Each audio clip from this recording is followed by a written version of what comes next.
ಈ ಎಲ್ಲ ರಾಜಕೀಯವಾದಂತಹ ಬೆಳವಣಿಗೆಗಳ ನಡುವೆ ಜಿಬಿಎ ನಡೆಸ್ತಾ ಇದ್ದಂತಹ ಫುಟ್ಪಾತ್ ತೆರವು ಕಾರ್ಯಾಚರಣೆ ಬಗ್ಗೆ ನಾವು ಗಮನ ಹರಿಸಿರಲಿಲ್ಲ. ಬೆಂಗಳೂರಿನಲ್ಲಿ ನಿರಂತರವಾಗಿ ಮುಂದುವರಿತಾನೆ ಇದೆ ಫುಟ್ಪಾತ್ ತೆರವು ಕಾರ್ಯಾಚರಣೆ.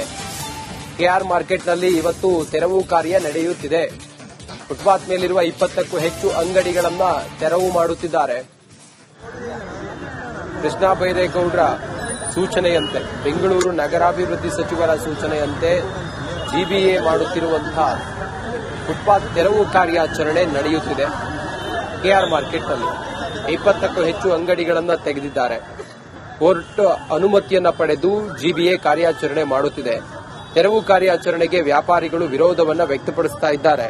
ಮುನ್ನೆಚ್ಚರಿಕಾ ಕ್ರಮವಾಗಿ ಬಿಗಿ ಬಂದೋಬಸ್ತ್ ಅನ್ನು ಕೂಡ ಮಾಡಿಕೊಂಡು ಪೊಲೀಸರ ಜೊತೆಗೆ ಜಿಬಿಎ ಅಧಿಕಾರಿಗಳು ಅನಧಿಕೃತವಾಗಿ ಎಲ್ಲೆಲ್ಲಿ ಫುಟ್ಪಾತ್ಗಳ ಮೇಲೆ ಒತ್ತುವರಿ ಮಾಡಿಕೊಂಡು ಅಂಗಡಿ ಮುಗ್ಗಟ್ಟುಗಳನ್ನ ಮಾಡಿ ವ್ಯಾಪಾರ ವಹಿವಾಟನ್ನ ಮಾಡ್ತಾ ಇದ್ರು, ಆ ಅಂಗಡಿ, ತಳ್ಳೋಗಾಡಿ, ಹೂವಿನ ಅಂಗಡಿ, ತರಕಾರಿ ಅಂಗಡಿ ಇದೆಲ್ಲವನ್ನ ತೆರವು ಮಾಡ್ತಾ ಇದ್ದಾರೆ.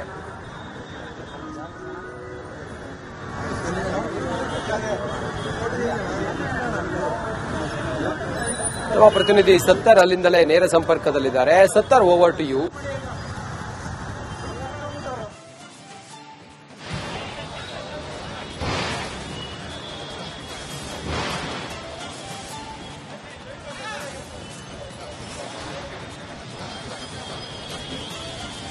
ರಂಜಿತ್, ಇವತ್ತು ಕೇಂದ್ರ ಪಾಲಿಕೆ ವ್ಯಾಪ್ತಿಯ ಕೆಆರ್ ಮಾರ್ಕೆಟ್ನಲ್ಲಿ ಒತ್ತುವರಿ ತೆರವು ಶುರುವಾಗಿದೆ. ಇದು ಇಷ್ಟು ದಿನ ಫುಟ್ಪಾತ್ ಒತ್ತುವರಿ, ಅಲ್ಲಿರುವಂತಹ ಸಣ್ಣ ಪುಟ್ಟ ಅಂಗಡಿಗಳನ್ನು ಒತ್ತುವರಿ ತೆರವು ಮಾಡ್ತಾ ಇದ್ರು. ಬಟ್ ಇದೀಗ ಇಲ್ಲಿ ತಾತ್ಕಾಲಿಕವಾಗಿ ಅಂದ್ರೆ ಶಾಶ್ವತವಾಗಿರುವಂತಹ ಅಂಗಡಿ ಆಗಿರಬಹುದು, ಚಿಕ್ಕ ಪುಟ್ಟ ಕಟ್ಟಡಗಳನ್ನು ತೆರವು ಮಾಡ್ತಾ ಇದ್ದಾರೆ. ಅದರ ದೃಶ್ಯವನ್ನು ತೋರಿಸ್ತಾ ಹೋಗ್ತೀನಿ. ಇಲ್ಲಿ ಈಗಾಗಲೇ ಒತ್ತುವರಿ ಕಾರ್ಯಾಚರಣೆ ಶುರುವಾಗಿದೆ. ಈ ಒಂದು ಒತ್ತುವರಿಗೆ ಸಾಕಷ್ಟು ವಿರೋಧ ಇದ್ದಂತಹ ಕಾರಣಕ್ಕಾಗಿ ಮೊದಲಿಗೆ ಕೋರ್ಟ್ನಿಂದ ಅನುಮತಿ ಪಡೆದು ಇದೀಗ ಕೇಂದ್ರ ಪಾಲಿಕೆಯ ಕೇಂದ್ರ ಒತ್ತುವರಿ ಕಾರ್ಯ ಶುರು ಮಾಡಿರುವಂತದ್ದು. ಈ ಒಂದು ಒತ್ತುವರಿ ತೆರವು ಸಂದರ್ಭದಲ್ಲಿ ಯಾವುದೇ ರೀತಿಯಲ್ಲಿ ಲೋಪ ಆಗಬಾರದು ಅನ್ನೋ ಕಾರಣಕ್ಕಾಗಿ ಈಗಾಗಲೇ ಬಿಗಿ ಭದ್ರತೆಯನ್ನು ಕೂಡ ಪೊಲೀಸರು ಕೈಗೊಂಡಿದ್ದಾರೆ. ಸರಿಸುಮಾರು 100ಕ್ಕೂ ಅಧಿಕ ಪೊಲೀಸರ ನಿಯೋಜನೆ ಆಗಿದೆ. ಕೆಎಸ್ಆರ್ಪಿ ತುಕಡಿಗಳನ್ನು ನಿಯೋಜನೆ ಮಾಡಿ ಈಗಾಗಲೇ ಒತ್ತುವರಿ ಶುರು ಮಾಡಿರುವಂತದ್ದು. ಕೆಆರ್ ಮಾರ್ಕೆಟ್ ಪ್ರಮುಖವಾಗಿ ಫ್ಲೈಓವರ್ ಕೆಳಗಡೆ ಶಾಶ್ವತವಾಗಿ ಅಂಗಡಿಗಳನ್ನು ಇಟ್ಕೊಂಡು ಅದನ್ನು ನೋಡ್ತಾ ಇರಬಹುದು. ಈ ರೀತಿಯಲ್ಲಿ ಶಾಶ್ವತವಾಗಿ ಅಂಗಡಿಗಳನ್ನು ಇಟ್ಕೊಂಡು ಕಳೆದ ಹಲವು ದಿನಗಳು ಅನಧಿಕೃತವಾಗಿ ಇಲ್ಲಿ ವ್ಯಾಪಾರವನ್ನು ಮಾಡ್ತಾ ಇದ್ರು. ಗುಜರಿ ಅಂಗಡಿ ಆಗಿರಬಹುದು, ತರಕಾರಿ ಅಂಗಡಿ ಆಗಿರಬಹುದು, ಪ್ರತಿಯೊಂದನ್ನು ಕೂಡ ಇಲ್ಲೇ ಅವರು ಟೆಂಟ್ ಹೂಡಿ ವ್ಯಾಪಾರವನ್ನು ಮಾಡ್ತಾ ಇದ್ರು. ಯಾವುದೇ ರೀತಿಯ ಅನುಮತಿ ಇರಲಿಲ್ಲ. ಅಂತಹ ಚಿಕ್ಕ ಪುಟ್ಟ ಅಂಗಡಿಗಳನ್ನು ಆಗಿರಬಹುದು, ಕಟ್ಟಡಗಳನ್ನು ಕೂಡ ಈಗ ತೆರವು ಮಾಡ್ತಾ ಇರುವಂತದ್ದು.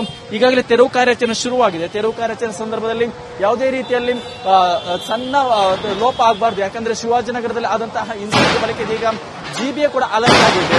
ಈ ಹಿನ್ನೆಲೆ ಬಿಗಿ ಭದ್ರತೆ ಕೈಗೊಂಡಿದೆ. ಈಗಾಗಲೇ 2 ಕಡೆಯಲ್ಲಿ ಕೆಎಸ್ಆರ್ಪಿ ತುಕಡಿಯನ್ನು ನಿಯೋಜನೆ ಮಾಡಲಾಗಿದೆ. ಜೊತೆಗೆ 100ಕ್ಕೂ ಅಧಿಕ ಪೊಲೀಸರ ನಿಯೋಜನೆಗೊಂಡು ಈಗ ತೆರವು ಕಾರ್ಯಾಚರಣೆ ನಡೆಯುತ್ತಾ ಇರುವಂತದ್ದು. ರಂಜಿತ್, ಓಕೆ, ಥ್ಯಾಂಕ್ ಯು ನಿಮ್ಮೆಲ್ಲ ಮಾಹಿತಿಗಾಗಿ ಸತ್ತರ್.